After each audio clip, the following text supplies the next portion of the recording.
Hi, welcome to the preview video for the Panasonic NR-BY552XSAU inverter refrigerator. I've had this fridge now for about a month, and if you haven't seen the unboxing video, I'd encourage you to go see it. But yeah, this fridge replaced a Fisher & Paykel Q. I believe it was a 440 litre fridge. It was about 10 to 12 years old, and yes, it had broken down recently, and while we had it fixed, I thought it was a good time to get a new fridge. So I thought I'd do a video just to show what the fridge looks like when it is up and running and it's actually got food in it, as opposed to when you go to the shop and it either has nothing in it at all, or fake or simulated food in there, however strange that is, just to give you a better idea of what it looks like and how functional it might be. So as you can see, it's split into two parts. You have up the top here, that's the refrigerator, and down the bottom, that's the freezer. And there are some feet on the bottom there. So let's just have a look on the outside. So here is the EcoNavi light. So when that's on, it means the fridge is using minimal power, and that's probably the best state for it to be in. But based upon the first 3 weeks of usage, the fridge will learn the usage habits of the household, and it'll also work out when other events occur, such as when it's night time, using this light sensor here, and that will also put the fridge into a low power state. I've been tracking power, just zoom in there, through this little doohickey here. Might just push the button there.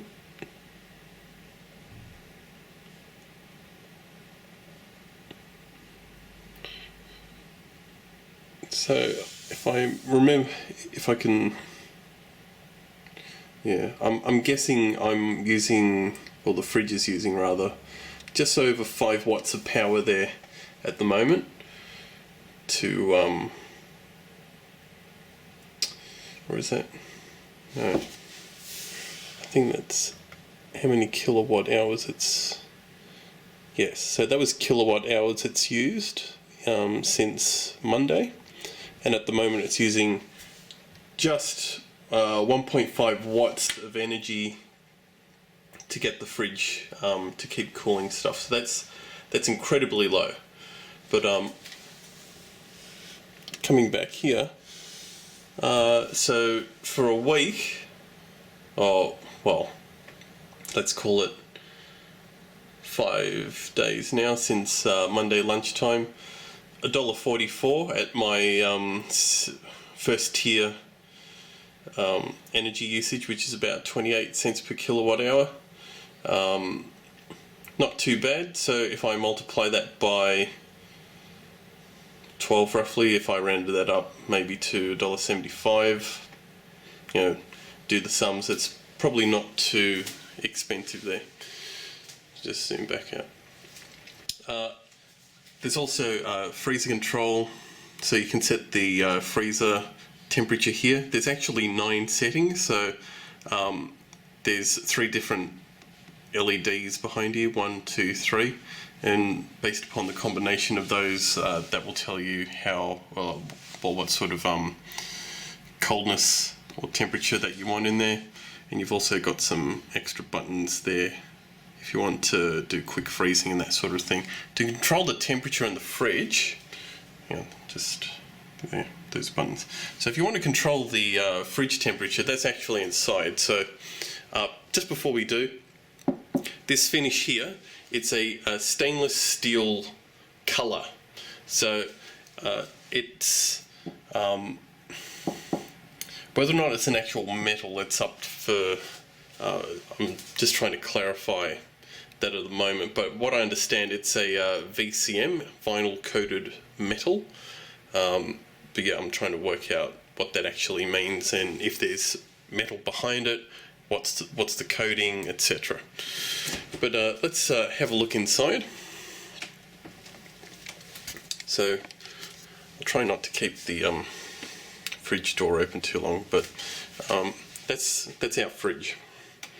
And yes, there's a lot of stuff in there, but what you'll notice off to the sides here, so here and over here, is the LED lighting, and it's angled in such that it's illuminating the contents of the fridge.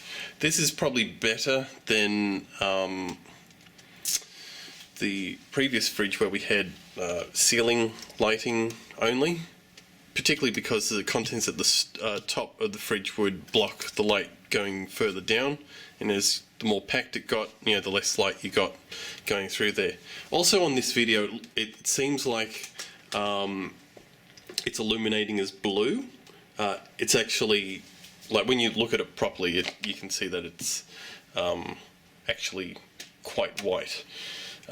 You'll also notice down here these little pulsing LEDs, and I might just zoom in a bit there. Yeah, so you'll see those two. If you're epileptic, I'm sorry, I probably just gave you a seizure there. But yeah, those two LEDs there, they're supposed to simulate, I guess, the sunlight to a degree, and activate the self-defense properties of your fruit and veg, so they lock in their vitamins for longer, and they don't go off and mouldy and all that yucky stuff. So for the most part, well, I have to say the stuff that's been in the vegetable case, we've not had stuff go off yet, and we actually stock it up with quite a lot of fruit and veg there. So like we've got pumpkin, coriander, what's that, parsley, broccoli, sweet potato, tomato, apple, lemons, carrots. I should probably make myself a fruit juice. Zucchinis, onions, and I've got some ginger in there somewhere, and some kale. I'll make some kale juice. But yeah, this the vegetable case, very sturdy, and I can quite confidently open and close that without worrying about it breaking. The chilled case at the bottom, though, I'm probably a little more concerned about that. Yeah, that's my kombucha drink there. Quite like that. I do have celery in here. Celery shouldn't really go in the chilled case because it starts to ice up a bit. I'll make some juice with that in a moment. But yeah, I'm not a big fan of this bendiness here. I'm not sure over time if I'm going to end up having stress fractures on the sides going down here, particularly as fridges get older. So like the previous fridge, 10 to 12 years old, a lot of the cases and plastic cases and drawers and stuff had cracks and holes in them, which wasn't terribly good, but we'll see how that holds up over the years. But probably I won't have much to comment on that by the time I do the review video. The other thing to note is these shelves. So the top shelf doesn't, like, there's, for the very top shelf there's only one place to put it, but the middle shelf there are options here to move it. So you could technically move this down to here and move this down another level, but then you only end up with a very small slither there for, I don't know, bread or whatnot, but you have more clearance for taller items. We've just left it in the default configuration just so we can fit everything in. As far as the door goes, so there's plenty of space here on the door. So we put all those yummy treats up the top there. you know, vegan cheese and stuff. Yeah, condiments, ginger, nuts, drinks down there. Now, these, so if from memory, these drawers down the bottom are designed to fit, I think, 3-litre bottles or something like that. So they are designed to be very sturdy, but again, you know, we'll see how they stand up over the years. But again, apart from the default configuration, you can't, well, it doesn't appear that you can move these. Your only option is you have them in or you have them out. So your mileage may vary there depending upon what sort of bottles and stuff you have. Also, yeah, we have the R600A refrigerant in there, which is apparently more environmentally friendly than some of the refrigerants used in the past. So that's the fridge. So I'll just close it up. Now you'll also notice that the Eco-Navi light is off. So because I've just had that door open for a bit, it's probably going to be using a bit more power now.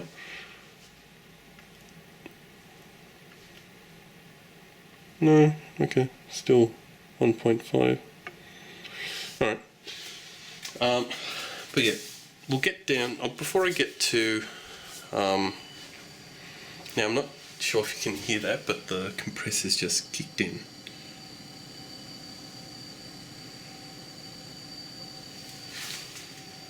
Yeah, if you can hear it, cool. If not, well, it's not terribly loud, but there it is.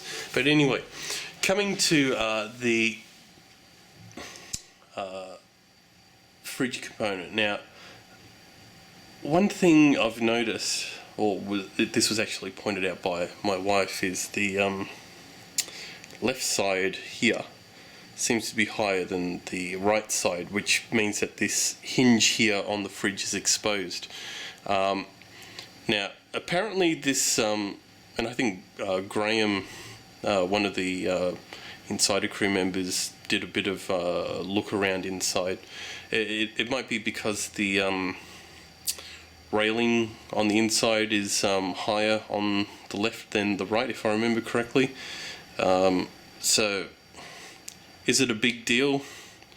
It would be nice if it were perfectly aligned, but I'm not spending all day looking at the fridge from this level, unless, you know, I was a dog or something, or a very small child, but the kid probably wouldn't mind so much. But yeah, just something to bear in mind there. And if we have a look inside, so we've got a few compartments here. So that's the main chest. So you do have a partition here to try and stack things. So I've been largely successful with that, and you know, for larger items you got more space there. So that's what I've done. You also have a freezing case. So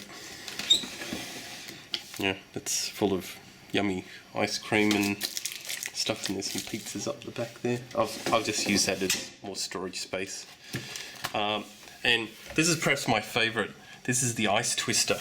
Now, I've not actually filled that up with water, but what you do is you fill these things up with water, and once it's frozen, you just twist it like that, and the ice will end up.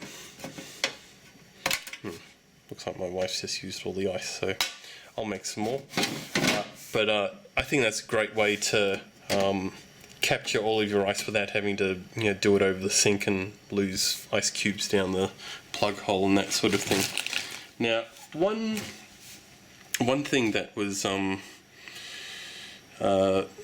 shown or discovered by Graham again on the forum is apparently there's like a space behind this drawer where if you've got some stuff here and you're really cramming stuff in, it might get stuck behind the freezing case, and that might limit your ability to open the chest. Yeah, something to bear in mind. Yeah, I've not run into it yet, but I'm trying not to pack it up too tightly. But there we go. That's the preview video for the Panasonic NR-BY552XSAU inverter fridge. I guess just before I wrap up, the big the big energy saving point of view is the inverter motor. So traditional fridges operate either off or on completely, so completely off, completely on. So it's not able to dial anywhere between 0 and 100% usage. This fridge has that ability, so you're able to, more finely tune the level of cool air entering the fridge, such that you're not putting in more than that's necessary, or not letting things go too long without being adequately cooled. So I am, as you saw, I do have a power meter on there, and I've captured the stats for a typical week of the old fridge, the first week of operation of this fridge, and the 4th week of operation for this fridge, and I'll post those up on the blog so you can see how the numbers stack up. Anyway, if you've got questions for me about the fridge, just leave a comment below. If you've liked the video, or if you found it handy, make sure you give it a thumbs up. But as always, thanks for watching.